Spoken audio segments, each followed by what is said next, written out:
हैं कि टूरिस्ट जा रहे हैं, लेकिन ये चीज़ें भी तो झूठ नहीं है। जो पिछली इतनी ज़्यादा टारगेटेड किलिंग हुई है उनसे भी उनको हम अनदेखा नहीं कर सकते हैं। जिस तरह के वहाँ थ्रेड लेटर्स आ रहे हैं उनको हम अनदेखा नहीं कर सकते हैं। आप सोच सकते हो कि कितने लोगों ने अपनी जानें गंवाई, कितने पेरेंट्स थे जो अपने बच्चों से अलग हो गए, कितने बच्चे थे जो अपने माँ बाप से अलग हो गए इस टारगेट किलिंग के दौर में। तो इन चीज़ों को हम देखकर अनदेखा नहीं कर सकते, इससे हम मुँह नहीं फेर सकते। ये आज की एक सच्चाई है, एक कड़वी सच्चाई है जो कश्मीर में चीज़ें हो रही हैं। तो सरकार को ये चीज़ें जल्दी से जल्दी इस पर सीरियस होना होगा और इन चीज़ों को ख़त्म करने की कोशिश करनी होगी। हम यही कहते हैं कि हमें इस संविधान ने हर एक धर्म के लोगों को बांधने का काम किया है और हम कभी भी टूटेंगे नहीं।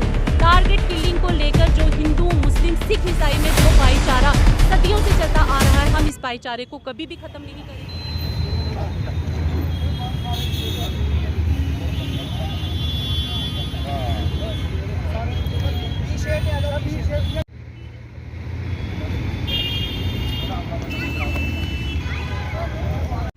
हाँ, मेरा नाम मोहन लाल है। जी बताएं आज के प्रोग्राम। आज BR अम्बेडकर जी का महापरिनिर्वाण दिवस है।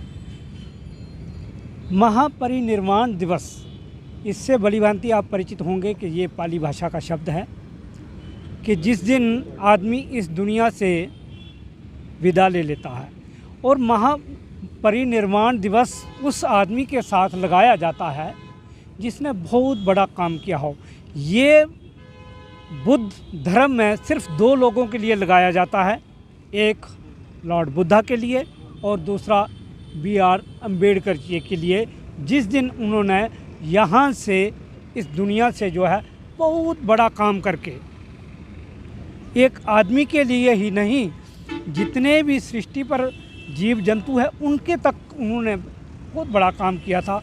और उस काम करने के बाद उन्होंने आज से 56 साल पहले रात के 12 बजे यहाँ से इस धरती लोक से स्वर्ग लोक के लिए प्रस्थान किया था। वैसे तो कहा जाए तो बहुत सारी बातें हैं, बहुत सारी चीज़ें हैं, उनके बारे में क्या कहा जाए। तो हमारे पास हमारी डिक्शनरी, हमारे शब्दकोश में ऐसे शब्द ही नहीं है कि हम उनके बारे में कुछ कह सकें। लेकिन फिर भी जो मानवता के लिए उन्होंने किया है, भारत के लिए किया है, दूसरे देशों के लिए किया है, वो एक असराहनीय है। उसमें हम कुछ भी नहीं कहने के काबिल ही नहीं है। आज की जो जनरेशन है, आज के जो जितने भी लोग हैं, बड़े बड़े जो पदों पर बैठे हुए लोग आज उनका अनुसरण करते हैं, उनके कहे हुए कथन पर चलते हैं, उनकी बताई हुई चीज़ों पर चलते हैं, उनका जो उन्होंने जो साहित्य लिखा है, जो उन्होंने अपने जीवन में जैसे जीवन जिया है उसके बारे में लिखते हैं। क्या कहें, बहुत कुछ है। देश के लिए उन्होंने संविधान दिया जो कि पूरे विश्व में सबसे अनमोल चीज़ है। अगर कुछ लेने वाला है तो वो भारत में सबसे बड़ी चीज़ है उनकी दी हुई संविधान।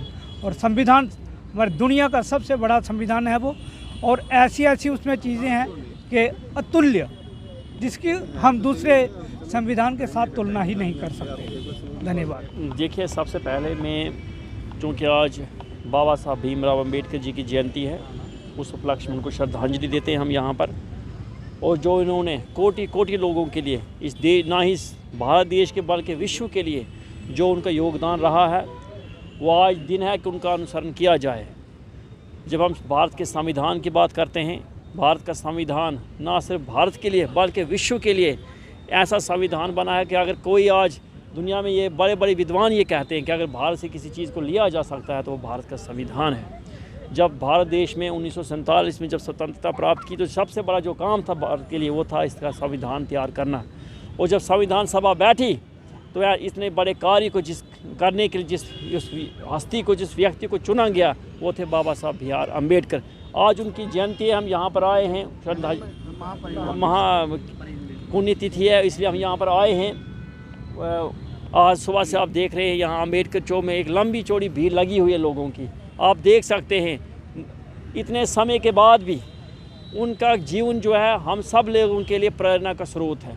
ना सिर्फ अपने जीवन काल में बल्कि मृत्यु के बाद भी अगर किसी व्यक्ति का जीवन प्रेरणा स्रोत है तो मैं कहता हूँ उस हस्ती के लिए हमारे पास ऐसे शब्द नहीं है कि उनके जीवन का व्याख्यान कर सकें हम। मैं इतना ही कहता हूँ कि आज हमें ज़रूरत है और जो आज आवश्यकता है भारत देश को उनके बनाए हुए संविधान पे चलने की, उनके बताए हुए रास्ते पे चलने की।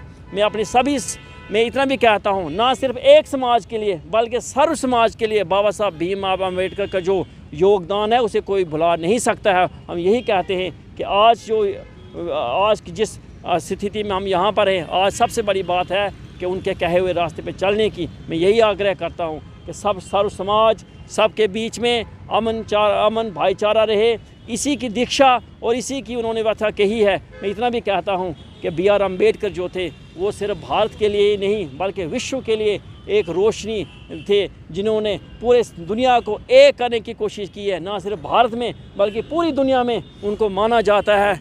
उन्होंने भारत में जो संविधान का जिस प्रकार के संविधान का निर्माण किया है वो दुनिया में अनोखा है। और आज दुनिया में कहा जाता है सबसे लंबा डिटेल्ड जो कॉन्स्टिट्यूशन है वो भारत का है, और इसमें सबसे बड़ा जो योगदान किसी ने किया है बाबा साहब भीमराव अम्बेडकर ने किया है। मैं उनको अपनी तरफ से और पूरे समाज की तरफ, हम एम्प्लॉय जो कम्युनिटी है उनकी तरफ, ऑल जम्मू बेस हज़ारों कैटेगरी एम्प्लॉयज़ की तरफ से श्रद्धांजलि देते हैं और यही प्रार्थना करते हैं कि जीवन में हम लोगों को ये दीक्षा मिले कि हम उनके बताए हुए रास्ते पे चल सकें। इन्हीं शब्दों के साथ आपका बहुत बहुत धन्यवाद। मेरा नाम अंजना है। तो बहुत बहुत शुक्रिया आपका। तो सर आज हम all Jammu based reserve category employees जो डोगरा एम्प्लॉयज़ हैं और कश्मीर के अंदर अलग अलग डिस्ट्रिक्ट में अलग अलग डिपार्टमेंट्स में अपनी सेवाएं प्रदान कर रहे हैं। तो आज हम यहाँ पर उपस्थित हैं इस समय शाम के समय, जबकि सबको पता है कि हमारा जो प्रोटेस्ट है सुबह 10 बजे से 3 बजे तक होता है। तो आज का जो दिन है 6 दिसंबर सन 1956 से लेके टिल डेट तक, जो ये भारत के एक ऐतिहासिक जो इतिहास है, इसमें आज का जो दिन है ये एक महापरिनिर्वाण दिवस के रूप में हर साल मनाया जाता है। इस दिन जो हमारे देश के संविधान निर्माता, father of our Indian constitution, जो डॉक्टर B.R. अम्बेडकर जी थे, उन्होंने जिनको संविधान बनाने की एक बहुत बड़ी जिम्मेदारी जिनके कंधे पे थी, और उन्होंने देश को ऐसा संविधान दिया कि आज हमारे इस संविधान की जो चर्चा है हमारे देश में नहीं विदेश में की जाती है। तो जो सबसे बड़ी खासियत है हमारे देश के इस संविधान में वो ये थी, because we live in a multi religious country, India is a multi religious country. तो यहाँ पर अलग अलग धर्मों के लोग जो हैं वो रहते हैं। तो संविधान जो है ये एक ऐसा सूत्र था जिसने हर धर्म के लोगों को एक सूत्र में पिरोने का काम किया। तो यहाँ पर चाहे नर है, चाहे नारी है, चाहे किसी भी धर्म का है कोई इंसान, तो उनको एक ही, मतलब कि जितने भी उनके राइट्स हैं, फंडामेंटल राइट्स हैं, हर किसी के लिए बराबर हैं। तो सबसे बड़ी जो उपलब्धि हम डॉक्टर B.R. अम्बेडकर जी की उपलब्धि थी, उनका जो योगदान था हमारे देश के लिए, उस दिन को आज के दिन 6 दिसंबर को हर दिन उनको स्मरण किया जाता है और एक श्रद्धांजलि के रूप में अर्पित किया जाता है। तो ये जो देश है हमारा भारतवर्ष, तो जैसे कि मैंने पहले भी कहा कि इसमें हर धर्म के लोग जो हैं वो रहते हैं। तो हम यही मंगल कामना करते हैं आज के इस पावन दिन पर कि जितने भी हमारे देश में चाहे अलग अलग धर्मों के लोग हैं वो आपस में मिलजुल कर रहें, भाईचारे से रहें, क्योंकि डॉक्टर B.R. अम्बेडकर भी एक ऐसे युग की स्थापना करना चाहते थे जिसमें छोटा है, बड़ा है, कोई भी है, सब कोई जो है सबको बराबर के अधिकार मिलने चाहिए और सब जो है वो बराबर होने चाहिए। आज हमारे संविधान की ही देन है कि हमारे, अगर हम देखें तो एक जो हमारी देश की जो राष्ट्रपति साहिबा हैं, हमारी बिल्कुल एक मध्य वर्ग से ताल्लुक़ रखती हैं, वो आज देश की राष्ट्रपति बनी, और हमारे जो देश के प्रधानमंत्री हैं वो भी एक मध्य वर्ग से ताल्लुक़ रखते थे और उन्होंने इतना संघर्ष किया और आज वो देश के प्रधानमंत्री हैं। तो आज हम जो जितने भी डोगरा एम्प्लॉयज़ हैं उनकी तरफ से हम आज के दिन की जो डॉक्टर B.R. अम्बेडकर जी का जो ट्रिब्यूट्स था भारत के लिए संविधान के रूप में, उसको हम याद करते हैं, उनकी उपलब्धियों को हम याद करते हैं, तो श्रद्धांजलि जो उनको है वो हम अर्पित करते हैं। तो आज का जो ये एक मेरा संदेश है वो हमारी देश की एडमिनिस्ट्रेशन को यही है कि उसी संविधान में हमारे लिए आर्टिकल 21 लिखा हुआ है, राइट टू लिव, और उसको तो वैसे भी बहुत ज़्यादा इंटरप्रेटेड किया गया है, उसमें पर्सनल लिबर्टी की बात की है। तो हम उसी हमारा जो एक आर्टिकल है जिसको प्राइम आर्टिकल माना गया है, उसी को हम सेफ गार्ड करने के लिए यहाँ पिछले 7 महीने से धरने पे बैठे हुए हैं कि जब भी कहीं एक्सटर्नल या इंटरनल फोर्सेस से हमें लगे कि हमें कोई हानि पहुँच रही है, जैसे इस समय सबको पता है कि कश्मीर में टारगेट किलिंग चल रही है, तो हम उसी चीज़ को लेकर यहाँ पर प्रोटेस्ट पे 7 महीने से बैठे हुए हैं। तो हम एक ही बात अपनी एडमिनिस्ट्रेशन से फर्स्ट डे से कह रहे हैं कि आप प्लीज़ हमारी जानों की इस समय रक्षा कीजिए, हमें बचाने की कोशिश कीजिए, क्योंकि हमें सीधे सामने थ्रेड है। तो इस समय हम ऐसे हालातों में कश्मीर नहीं जा सकते। तो संविधान ने ही हमें राइट दिया है, राइट टू लिव का, हम जिंदा रह सकते हैं, हम एक जिंदा इंसान हैं, एनिमल नहीं, हम सोशल एनिमल हैं। तो हमारी सरकार को, प्रशासन को इस चीज़ की जिम्मेदारी लेनी पड़ेगी कि आप हमारे लिए स्ट्रिक्ट ऑर्डर निकाल कर हमें आप इस तरह से हरास नहीं कर सकते हो, क्योंकि सामने हमें सीधे थ्रेड लेटर्स जो हैं वो हमारे लिए आ रहे हैं। तो हम एक ही बात पूछना चाहते हैं अपनी गवर्नमेंट से कि अगर आप उन थ्रेड लेटर्स के लिए सीरियस होते, अगर आप टारगेट किलिंग के लिए सीरियस होते, तो शायद ये चीज़ें जो थी, जो पिछले 7 महीने से चल रही हैं, वो कभी ना चलती, वो रुक जाती। तो प्लीज़ आप उन चीज़ों के लिए सीरियस हो जाइए, ना कि हमारी सैलरी रोककर अपनी सीरियसनेस दिखाएं या बायोमेट्रिक जैसे ऑर्डर निकालकर हमारे लिए सीरियसनेस दिखाएं, क्योंकि हर एक इंसान को यहाँ अधिकार है, बराबर का हक है। मुझे हक है कि मैं ज़िंदा रह सकती हूँ, अगर मुझे लगता है कि मुझे कहीं हानि है तो मैं उस चीज़ के लिए खड़ी हो सकती हूँ। और यहाँ जो हम प्रोटेस्ट कर रहे हैं वो भी हमें उस संविधान ने ही अधिकार दिया है। तो हम एक बात और कहें कि उसी कॉन्स्टिट्यूशनल पोस्ट पर बैठकर हमारे जो LG साहब थे, उन्होंने हमें वादा किया था, कमेटी का गठन किया, हमारी डिमांड को जस्टिफाई किया। तो आज हम उन्हीं से यही बात कहते हैं कि आज के इस दिन पर हमारे लिए प्लीज़, जैसे हमने सुना है कि सेंटर में मीटिंग बैठी हुई है, हमारे जो भाजपा के प्रदेश अध्यक्ष रविंदर राणा साहब जी हैं, जिन्होंने कहा है कि मैं आपकी तरफ से वकील बनकर खड़ा हूं। तो हम उनसे यही रिक्वेस्ट करते हैं कि उम्मीद करते हैं कि जिस दुख दर्द को उन्होंने हमारे यहाँ बीच शाना बशाना बैठकर समझा, वो वहाँ पर भी उस दुख दर्द को बताने में सक्षम रहे होंगे। तो आगे जो है हमारी जो डिमांड है वहाँ पर भी जस्टिफाई की होगी, और हमारी डिमांड जो है जल्दी ही जल्दी, आज हमारे लिए कोई खुशखबरी जो शाम को है हमें वो न्यूज़ मिलेगी। सरकार कहती है कश्मीर में हालात सामान्य हैं और लाखों की संख्या में जो है टूरिस्ट वहाँ पे घूमने के लिए आ रहे हैं, किसी को कोई डर खतरा नहीं है। आप कैसे कह रहे हैं कि वहाँ पे जान का खतरा है? सर देखिए, चलो हम मानते हैं कि टूरिस्ट जा रहे हैं, लेकिन ये चीज़ें भी तो झूठ नहीं है। जो पिछली इतनी ज़्यादा टारगेटेड किलिंग हुई है, उनसे भी उनको हम अनदेखा नहीं कर सकते हैं। जिस तरह के वहाँ थ्रेड लेटर्स आ रहे हैं, उनको हम अनदेखा नहीं कर सकते हैं। आप सोच सकते हो कि कितने लोगों ने अपनी जानें गंवाई, कितने पेरेंट्स थे जो अपने बच्चों से अलग हो गए, कितने बच्चे थे जो अपने माँ बाप से अलग हो गए इस टारगेट किलिंग के दौर में। तो इन चीज़ों को हम देखकर अनदेखा नहीं कर सकते, इससे हम मुँह नहीं फेर सकते। ये आज की एक सच्चाई है, एक कड़वी सच्चाई है जो कश्मीर में चीज़ें हो रही हैं। तो सरकार को ये चीज़ें जल्दी से जल्दी इस पे सीरियस होना होगा और इन चीज़ों को ख़त्म करने की कोशिश करनी होगी। हम यही कहते हैं कि हमें इस संविधान ने हर एक धर्म के लोगों को बांधने का काम किया है और हम कभी भी टूटेंगे नहीं। टारगेट किलिंग को लेकर जो हिंदू, मुस्लिम, सिख, ईसाई में जो भाईचारा सदियों से चलता आ रहा है, हम इस भाईचारे को कभी भी ख़त्म नहीं करेंगे। जैसा था ऐसा ही रहेगा। लेकिन सरकार को इस समय जो चीज़ें हैं, इसके लिए सरकार को खुद कोई एक्शन लेना होगा, ताकि ये चीज़ें, जो टारगेट किलिंग का दौर है, ये वहाँ पर ये इस तरह की चीज़ें ना हो। जो भी एंटी सोशल फोर्सेस हैं वहाँ पर जो भी काम कर रही हैं, तो सरकार उनकी लेकर थोड़ा सा सीरियस हो जाए, तो बस हम सरकार से।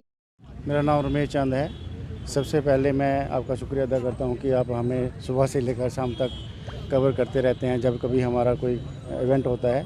तो आज जो एक दुख भरा दिन भी है और एक बहुत महान हस्ती, जो महापुरुष जो हमारे इस दुनिया से चल बसे थे। तो जब देश आज़ाद हुआ तो बहुत बड़ी जो हमारे देश के आगे प्रॉब्लम थी कि इस देश को चलाना कैसे है। तो उस देश को चलाने के लिए, जैसे हम एक घर है, उसको चलाने के लिए भी कुछ प्रिंसिपल्स होते हैं, कुछ रूल्स होते हैं। तो उसके लिए एक कमेटी बनाई कि वो अपना एक कॉन्स्टिट्यूशन फ्रेम करेगी। तो डॉक्टर भीमराव अम्बेडकर जी को एज ए चेयरमैन वहाँ बनाया और उन्होंने कड़ी मेहनत करके अपनी कमेटी मेंबर्स के साथ कड़ी मेहनत करके एक बहुत बड़ा रिटर्न फॉर्म में कॉन्स्टिट्यूशन दिया देश को, और वो दुनिया में सबसे बड़ा, अच्छा और सुंदर कॉन्स्टिट्यूशन है।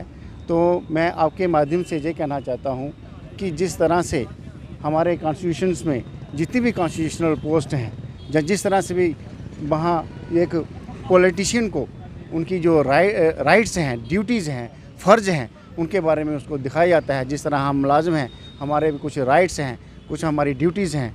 तो मैं कहता हूँ कि कॉन्स्टिट्यूशन जो है वो एक हमारे देश की एक पवित्र प्रिंसिपल्ड एक किताब है, उसको पढ़ना चाहिए और उसका आने वाली जनरेशन को भी तब ही रिफ्लेक्शन होगी जब हमारे जितने भी ब्यूरोक्रेट्स हैं, जितने भी पॉलिटिशियन हैं, वो उस कॉन्स्टिट्यूशन की मर्यादा रखते हुए सभी लोगों के साथ इंसाफ करेंगे। क्योंकि डॉक्टर B.R. अम्बेडकर जी ने कहा कि हम सोशल इक्वालिटी लाएंगे, लोगों को बराबर करेंगे। जो डाउन ट्रॉडन लोग हैं, पिछड़े हुए लोग हैं, शेड्यूल्ड ट्राइब लोग हैं, रिजर्व कैटेगरी के लोग हैं, मेन जो छोटी जिनकी एजुकेशन नहीं हुई है, तो उन सब लोगों को हम रिजर्वेशन दे के या किसी न किसी तरीके से उनको अपवर्ड करेंगे।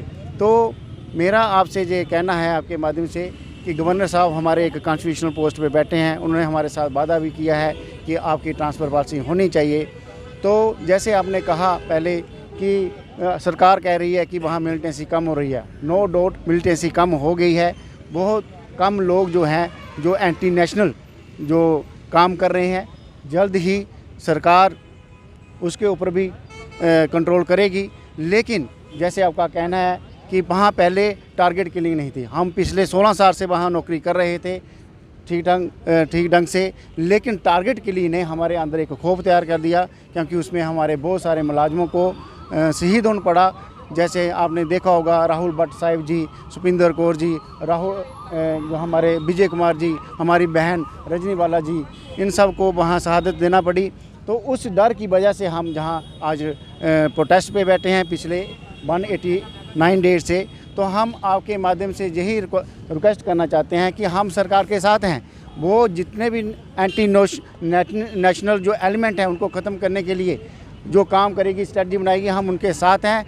मेहरबानी करके अभी जो जिस तरह से प्रिवेलिंग सिचुएशन है, लोगों के जो मुलाजम जो हैं उनके अंदर जो एक डर बना हुआ है, उसको कॉन्फिडेंस लाने के लिए, उस मुलाजम को कॉन्फिडेंस में लाने के लिए आप एक ट्रांसफ़र पॉलिसी फ्रेम करें कि लोगों के अंदर काम करने की क्षमता बढ़े, लोग खुशी से वहाँ फिर जाएं और वहाँ से वापस भी आएँ काम करके। क्योंकि आप खुद कहते हैं, गवर्नमेंट खुद कहती है कि एक मुलाजिम को एक जगह 2 साल या 3 साल से ज़्यादा नहीं रखना चाहिए। तो हम पिछले 16 साल से वहाँ सर्विस कर रहे हैं। तो मेहरबानी करके हमारी ट्रांसफ़र पॉलिसी फ्रेम की जाए और पब्लिक डोमेन में लाई जाए। तो आपका हम बहुत थैंकफुल करते हैं कि आप हमारी बात को सरकार और पॉलिटिशियन के सामने रखते हैं। Thank you.